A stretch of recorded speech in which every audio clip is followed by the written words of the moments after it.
in those times, you used to go to the circus to see technology. You didn't come to some fancy building here to see technology on a screen. You'd go to the circus, and there was a guy named P.T. Barnum. He was a little guy, I think, right? Wasn't he a little guy? Anyway, he was a little guy, I think. And he used to show the most unusual inventions in the world.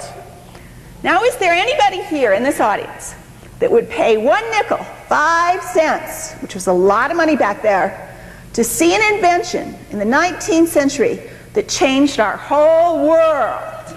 Anybody here? I'll even give you one. Anybody has a nickel? Let's see. Who do we have? Julie? We have a Julie? Okay. Come on up. Okay. Here it is. I wish I was a magician. I could do this a lot better. Okay, nickel. Thank you. My nickel. And I'm going to let you keep this. And we'll show you what this is. Anybody guess? Any guesses? Okay. It's a light bulb. It's electricity. Probably worth about a nickel now. So something as simple as the light bulb changed our world. It brought us film, it brought us television, it brought us electricity, which brought us MTV, right? And it brought us a lot of other things. I'm going to take you right forward to the future now. And we're going to see what the future holds. We're going to show a videotape, and you're going to see the future.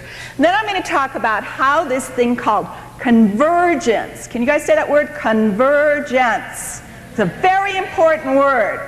And it means film and television and newspapers and radio all coming together like this into one giant media called new media, new technologies, these new things that have become part of our life.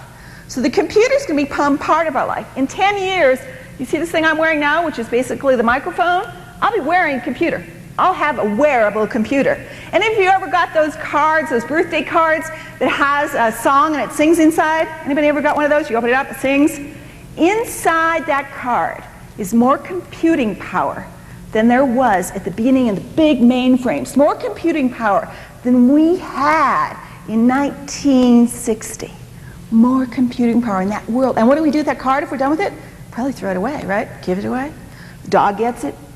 Anyway, let's take a look at this video, and I'm going to show you what's happening out there. You're going to see some really exciting things. You're going to see technology used for fun things, for 3D TV, for experiences at amusement parks, what's called location-based entertainment, and you'll see a little bit of virtual reality, and then you will see how we could all be replaced if you don't watch out. Roll tape, please.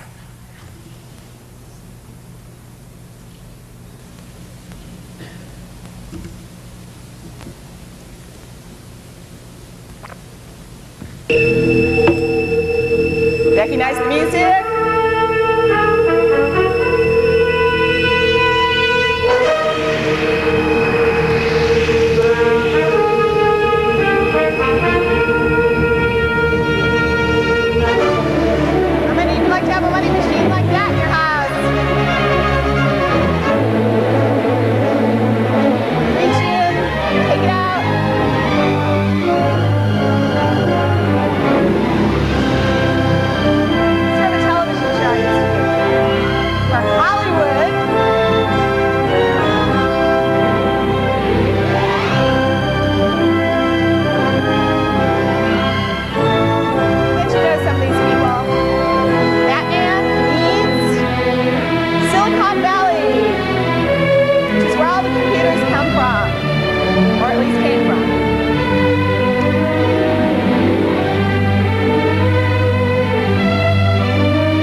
Around the sun.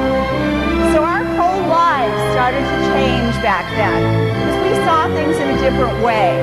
That's where we are now. We're at the beginning of a new millennium. We're at the beginning of a new economy. We're at the beginning of a new way of life for all of us. It'll be a global world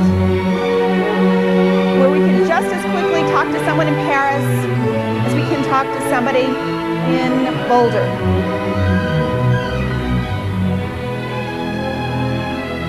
We'll take us to outer space, and maybe on a ride like this.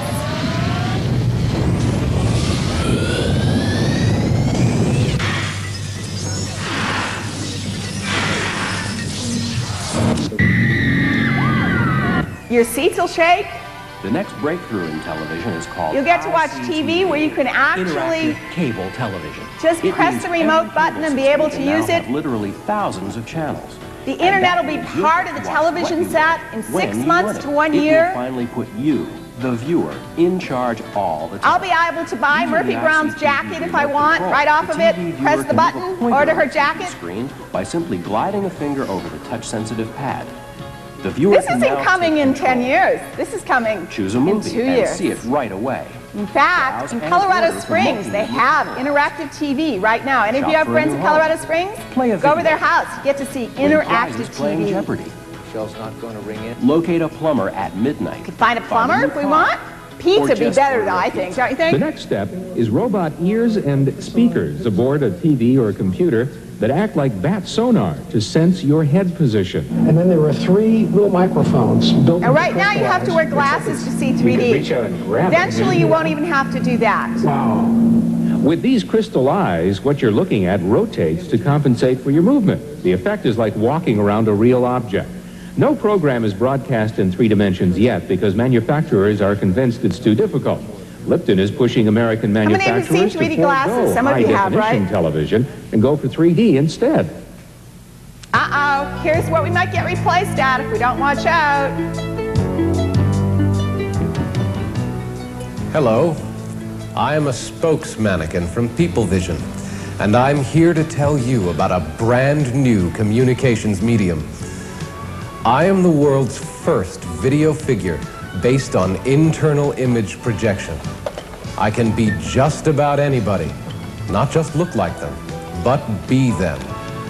Celebrities, spokespeople, even you. Hey, this is great. Now I can work 7 days a week, 24 hours a day, for a total of 168 hours. And you know, I never ask you to do more than I do. I can smile, talk, tell jokes, pitch products, but what I do best is attract attention. That's it. And so we don't want that spokesmannequin replacing us, right? So what we have to do is take a look at the most influential